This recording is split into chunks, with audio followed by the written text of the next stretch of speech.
ఆంధ్రప్రదేశ్ రాజకీయాలు ఒక్కసారిగా హీటెక్కాయి. ఒకవైపు కూటమి ప్రభుత్వం అధికారంలో ఉంటే, మరోవైపు ప్రతిపక్ష వైఎస్ఆర్ కాంగ్రెస్ పార్టీ అధినేత వైఎస్ జగన్మోహన్ రెడ్డి సంచలన వ్యాఖ్యలతో రాజకీయ దుమారం రేపారు. పార్టీ ఎమ్మెల్యేలు, నియోజకవర్గ ఇన్ఛార్జీలు మరియు కీలక నేతలతో జరిగిన అంతర్గత సమావేశంలో జగన్ మాట్లాడిన మాటలు ఇప్పుడు సోషల్ మీడియాలో, పొలిటికల్ సర్కిల్స్ లో వైరల్ గా మారాయి. అసలు జగన్ అంత సీరియస్ గా ఎందుకు మాట్లాడారు? ఎమ్మెల్యేలకు ఎలాంటి వార్నింగ్లు ఇచ్చారు? రాబోయే రోజుల్లో వైఎస్ఆర్సీపీ ఎలాంటి యాక్షన్ ప్లాన్ తో ముందుకు వెళ్లబోతోంది? జూన్ నెలలో ఏపీ రాజకీయాల్లో జరగబోయే ఆ సంచలన పరిణామాలేంటి? వీటన్నింటి గురించిన పూర్తి వివరాలు ఈ రోజు మనం క్లియర్ గా తెలుసుకుందాం.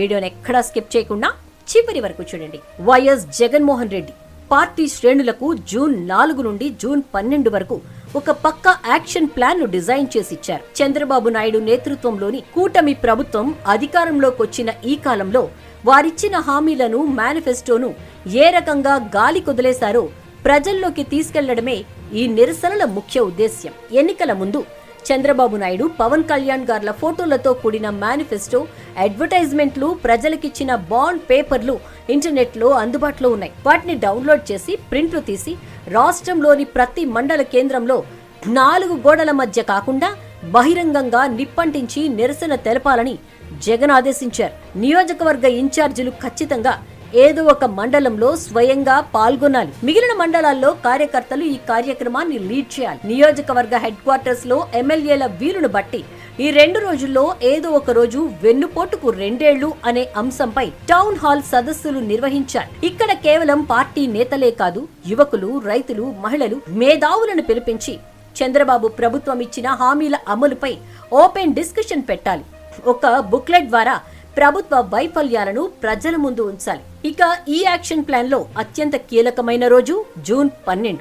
అవును, ఈ రోజున రాష్ట్ర వ్యాప్తంగా ఉన్న ప్రతి నియోజకవర్గ కేంద్రంలో వైఎస్ఆర్సీపీ తరపున భారీ నిరసన ర్యాలీలు జరగబోతున్నాయి. ఈ విషయంపై జగన్ మాట్లాడుతూ, ఇదేదో తూతూ మంత్రంగా చేసే కార్యక్రమం కాదు. చంద్రబాబు నాయుడు గారి వెన్నుపోటు పాలనకు నిరసనగా ప్రజలు కూడా మన నుంచి ఒక రియాక్షన్ ను ఎక్స్పెక్ట్ చేస్తున్నారు. జూన్ 12న జరిగే ప్రతి ర్యాలీని నేను స్వయంగా డైరెక్ట్ గా పర్యవేక్షిస్తాను. చంద్రబాబు నాయుడు గారికి ఆ సెగలు తగలాలి అని చాలా గట్టిగా చెప్పారు. అంటే జూన్ 12న ఎమ్మెల్యేలు ఎంతమంది జనాన్ని సమీకరించారు, ర్యాలీ ఎంత సక్సెస్ అయిందనేది జగన్ స్వయంగా లెక్కలు తేల్చబోతున్నారన్నమాట.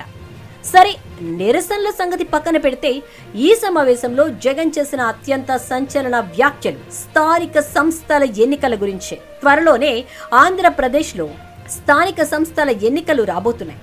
ఈ లోకల్ బాడీ ఎలక్షన్స్ ను వైఎస్ఆర్సీపీ అత్యంత ప్రతిష్టాత్మకంగా తీసుకోబోతోంది. జగన్ తన ఎమ్మెల్యేలను హెచ్చరిస్తూ ఒక కీలకమైన పొలిటికల్ రియాలిటీని గుర్తు చేశారు. అదేంటంటే, గత మున్సిపాలిటీ, కార్పొరేషన్, మండల పరిషత్ ఉప ఎన్నికల్లో చంద్రబాబు నాయుడు పోలీసులు మరియు అధికార దుర్వినియోగాన్ని అడ్డుపెట్టుకుని ఏ రకంగా దౌర్జన్యాలు చేశారో, ప్రజాస్వామ్యాన్ని ఎలా కూని చేశారో మనమంతా కళ్ళారా చూశాం. ఇప్పుడు రాబోయే ఎన్నికల్లో కూడా అలాంటి కుట్రలే జరుగుతాయి. కానీ ఎంతటి ఇబ్బందులు ఎదురైనా ఎమ్మెల్యేలు మరియు ఇన్ఛార్జీలు ప్రతి ఒక్క కార్యకర్తకు అండగా నిలబడాలి. ఇక్కడ జగన్ ఒక అద్భుతమైన మాట చెప్పారు. ఈరోజు స్థానిక ఎన్నికల్లో అభ్యర్థి గెలిచినా ఓడిపోయినా మా ఎమ్మెల్యే నాకు తోడుగా ఉన్నాడు, నన్ను విడిచిపెట్టలేదు అనే నమ్మకం కార్యకర్తకు కలగాలి. ఈ రోజు మీరు కార్యకర్తల మనస్సులు గెలుచుకుని వారికి తోడుంటే రేపొద్దున అసెంబ్లీ ఎన్నికల్లో అదే కార్యకర్తలు ప్రాణం పెట్టి మీకు తోడు నిలబడతారు, మీ గెలుపు కోసం పనిచేస్తారు అని నిఖార్సైన నిజం చెప్పారు. ఎన్నికలన్నప్పుడు గెలుపోటములు సహజం. కానీ కూటమి ప్రభుత్వం భయపెట్టిందో లేక లోపాయికారీ ఒప్పందాలు జరిగాయో కానీ ఎక్కడైనా సరే ప్రత్యర్థి పార్టీలు ఏకగ్రీవంగా గెలిస్తే మాత్రం ఊరుకునేది లేదని జగన్ ఖచ్చితమైన అల్టిమేటం జారీ చేశారు. జగన్ మాటల్లోనే చెప్పాలంటే, ఎక్కడైనా సరే ఒక్క సీట్ అయినా ఏకగ్రీవం జరిగిందా దాన్ని నేను చాలా చాలా సీరియస్ గా తీసుకుంటాను. అలా జరిగిందంటే అది నియోజకవర్గ ఇన్ఛార్జ్ లేదా ఎమ్మెల్యే యొక్క చేతకానితనం, వారి ఫెయిల్యూర్ గానే నేను భావిస్తాను. ఈ ఒక్క వార్నింగ్ తో ఇప్పుడు వైఎస్ఆర్సీపీ ఎమ్మెల్యేలు, లీడర్లు అప్రమత్తం అవ్వక తప్పని పరిస్థితి ఏర్పడింది. అధికార పార్టీ దౌర్జన్యాలు చేసినా సరే ఎదురొడ్డి అభ్యర్థులను నిలబెట్టాల్సిందే తప్ప చేతులెత్తేసి ఏకగ్రీవాలకు ఒప్పుకుంటే మాత్రం జగన్ దృష్టిలో సదరు ఎమ్మెల్యే వికెట్ పడిపోయినట్టేనని రాజకీయ విశ్లేషకులు భావిస్తున్నారు. చూశారుగా, ఒకవైపు జూన్ 4 నుండి 12 వరకు చంద్రబాబు ప్రభుత్వానికి వ్యతిరేకంగా రోడ్లపైకొచ్చి పోరాటం చేయటం, మరోవైపు రాబోయే స్థానిక సంస్థల ఎన్నికల్లో కార్యకర్తలకు వెన్నుదన్నుగా నిలిచి ఏకగ్రీవాలు కాకుండా గట్టి పోటీ ఇవ్వడం. ఇవే ఇప్పుడు వైఎస్ఆర్సీపీ ముందున్న 2 ప్రధాన లక్ష్యాలు. జగన్ ఇచ్చిన ఈ సంచలన పిలుపుతో పార్టీ శ్రేణుల్లో కొత్త ఉత్సాహం వస్తుందా? జగన్ స్వయంగా పర్యవేక్షించబోయే జూన్ 12 నిరసన ర్యాలీలు ఎంతవరకు సక్సెస్ అవుతాయి? రాబోయే స్థానిక సంస్థల ఎన్నికల్లో కూటమి ప్రభుత్వ వ్యూహాలను తట్టుకుని వైఎస్ఆర్సీపీ ఏ రకంగా నిలబడుతుంది?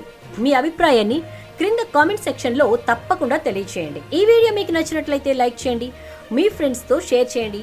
మరిన్ని లేటెస్ట్ పొలిటికల్ అప్డేట్స్ కోసం మన ఛానల్ ని ఇప్పుడే సబ్స్క్రైబ్ చేసుకోండి.